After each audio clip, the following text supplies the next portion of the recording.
Hey, Cal Forever here, and I wanted to do a video. Let me see if I can put my phone there. No, just hold it. I wanted to do a video about why people don't create boundaries, and this very much relates to the empath. Well, it relates to everyone, but particularly the empath, and I'm empathic. So, kind of like the first thing, um, we don't like conflict. And as an empath, you're more sensitive. And you also don't want to make the other person feel bad. And you don't want conflict. You know, I don't like violence. And so, but as an empath, I'm learning to create boundaries. And I'm relating this to an experience that I had with a particular friend where I created a boundary and there's conflict. And he didn't like it. When you create a boundary and the other person doesn't like that, for one thing, that's immature. And that person was probably more than likely getting something from you and taking from you. And that's why they didn't like that boundary. So, conflict's kind of the first issue because that's kind of the first thing that happens, and you just want to avoid conflict. And another thing, the second thing is you don't want to lose a friend. But if you lose a friend over creating a boundary, it's because that person was not respecting you and not mutually giving to you. More than likely. So that person was not respecting you. So therefore, you need to not be friends with someone that disrespects you, that doesn't cherish your friendship, that just wants the friendship because they're getting something from you, and oftentimes not giving anything in return. So it's not really a genuine friendship. So I had this experience with this person that I created a boundary, and there's conflict, and I lost a friend over it. But it's not just losing a friend, and this is probably why people don't want to do this. I kind of lost a set of friends. I didn't lose a set of friends, but I have this person I created a boundary with that hangs out with some of my friends, and I want to avoid the conflict. So it's like I've kind of essentially lost a whole group of friends. And I probably had a past life where I created a boundary. I lost a friend. I lost a whole group of friends. And so I'm like resistant of doing this. Or I had conflict, and I could have gotten hurt in a past life where I created a boundary and the person attacked me. And that is kind of what was going on here, you know? I wasn't just verbally attacked. He was coming at me aggressively. And then I was thankful that it triggered my divine masculine shadow. And I'm like, if you don't get off my porch and stop yelling at me, I'm going to come out there and knock you out. Right? And that felt so good to do that. I felt like I took back my power. And someone spiritual could be like, you don't fucking say that. That's freaking shadow. And it's like, well, that's me allowing that. Thankful for that person triggering my shadow. And then it came to the light, and it's like, this is a powerful part of myself. I need to integrate this. You know, sometimes you need to threaten someone like that. You know, like, that's a boundary. That's a warning. Like, if you don't respect me, if you don't get out of my space and my territory, I will defend myself and remove you from my space and territory. You know, there's nothing wrong with that.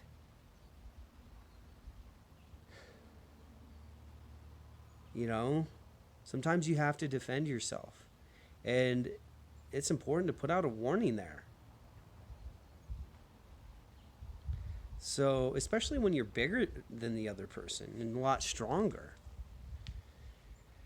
But thank God in today's world, we can call the police. And some people are afraid to call the police. But I called the police. And I was kind of nervous to call the police because I don't think I've ever had to do that. And I did.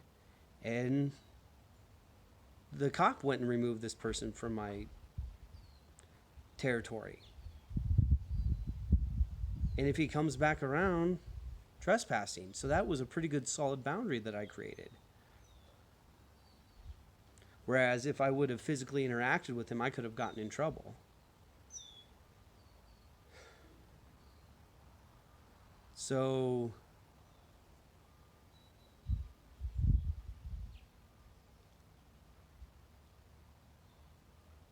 yeah, I don't know really what else to say about this. Oh yeah, so I kind of like a group of my friends is kind of iffy.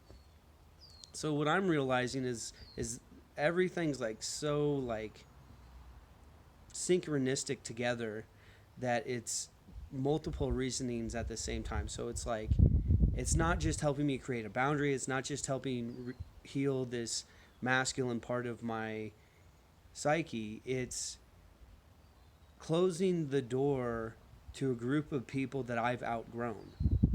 And now there's these new people coming into my life.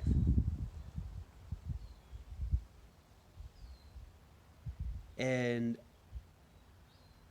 I'm about to step into the next step part of my journey where I'm moving up the ladder of ascension, the elevator of ascension. I'm not getting caught with all the shiny things on the previous floor. I'm letting it go and have the wisdom to know that when I go up another floor or a few floors, there will be some new things to experience and to learn and grow from.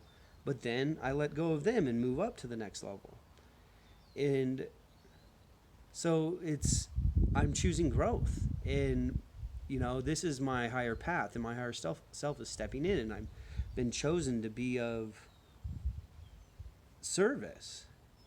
And I have this mission, and I'm thankful that the divine won't let me get off of path. So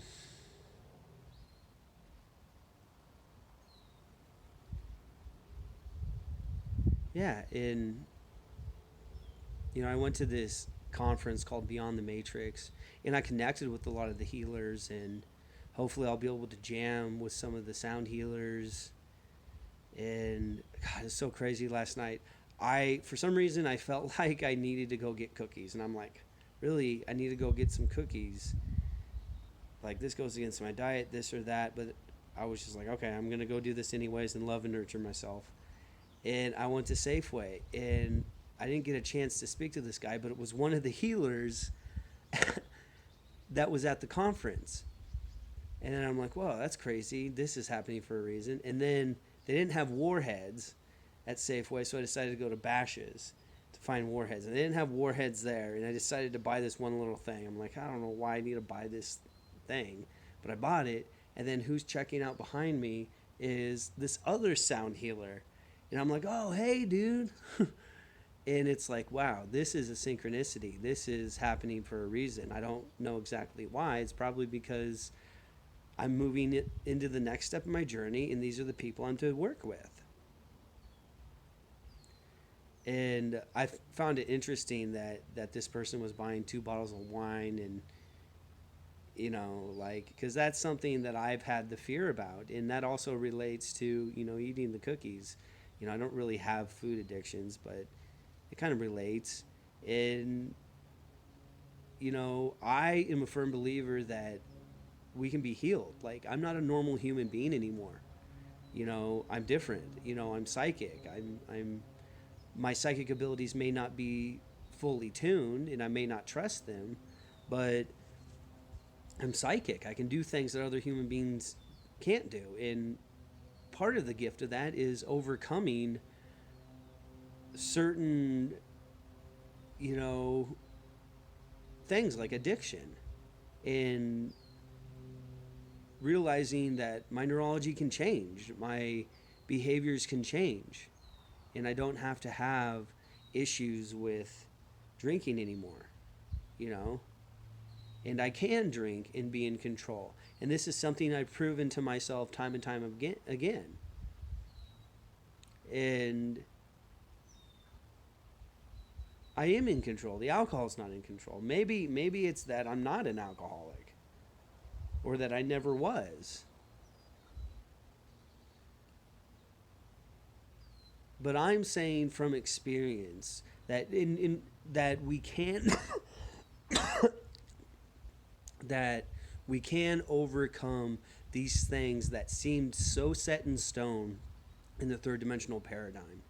You really think that us transmuting into a body of pure light or going through this rapid evolution and mutation, that we would not be able to overcome things like alcoholism or even, you know, bipolar, you know? And maybe I don't really have the right to speak there. And it's like, what is bipolar? My understanding of bipolar is that people just aren't connected with nature, with the natural ecosystems of the earth, and so then there's these imbalances. People might kind of be too high vibe, or it seems like there's a tying factor into astrology where people with bipolar are oftentimes a little more sensitive to bipolar. And it could be just the shaman gene. And them realizing, well, I'm not a normal human. I have to be a shaman and do shamanic things and spiritual things, you know? And that's what I realized with high functioning autism. That's just, you know, our society's way of labeling and trying to understand this rapid mutation, this mutation that's happening on the planet right now. And I've related this to the Novosphere mutation, where people with autism are connected to the collective consciousness. You know, it's like an internet, but through organic bioelectric energy connected to other human souls. It's like an internet where you can get on and upload videos and have conversations and feel where people are at and do programming and do it. And I really do believe people with autism are the programmers of this. And that's why they're not really able to be grounded and to function in normal reality. And they relate differently because this is the new emerging human. And it's an ongoing mutation process. So it's like you're not completed with the mutation. So you're having these side effects.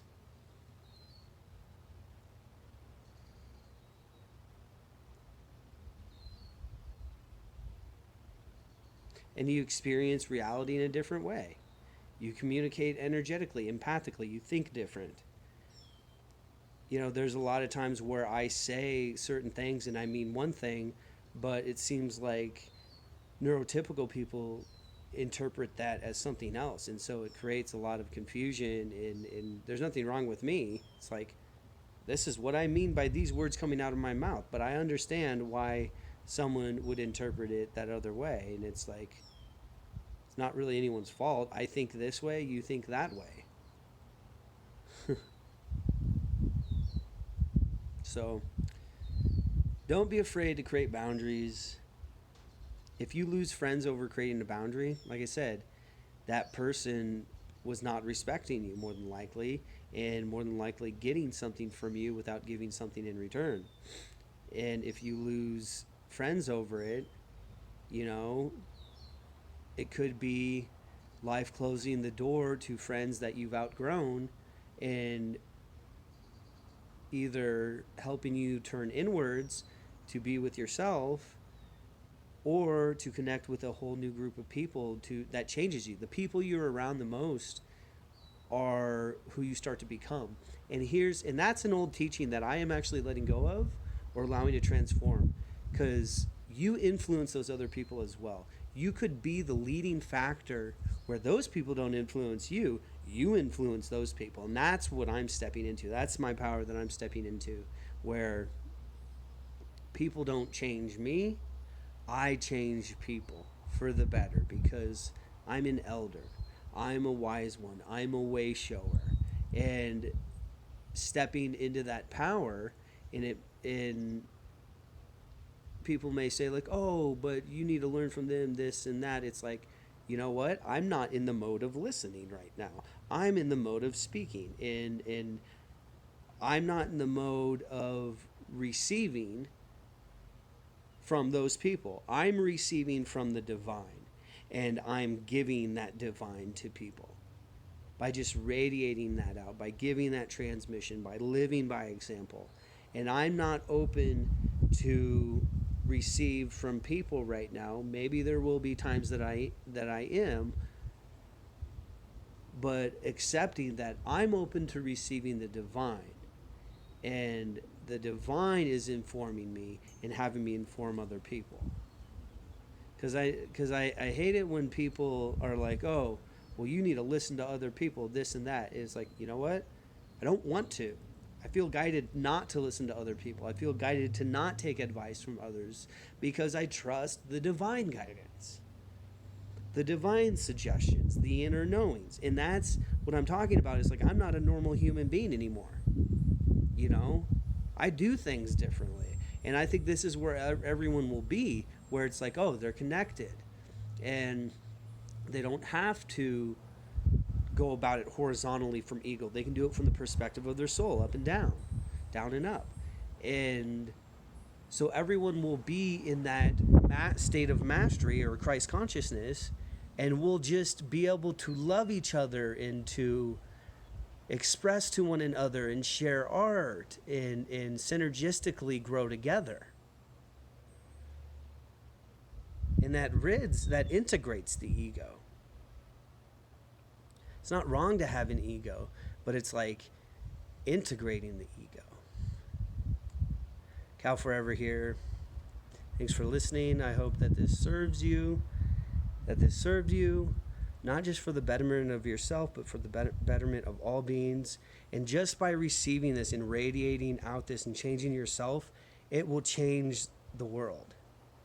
So don't be afraid to give to yourself and to stand in your power and to